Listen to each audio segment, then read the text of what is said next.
Hello friends, welcome back.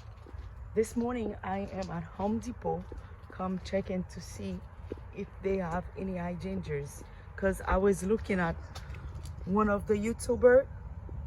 I saw they was posting they have hydrangeas at Home Depot. I said, you know what, let me come check here. There's none over here, but look at how beautiful is those bougainvillea, guys. Here they doing beautiful, but at home, no way, never.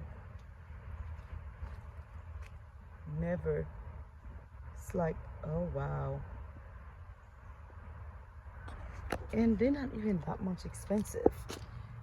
$16 for that beautiful one. Oh my god, look at this.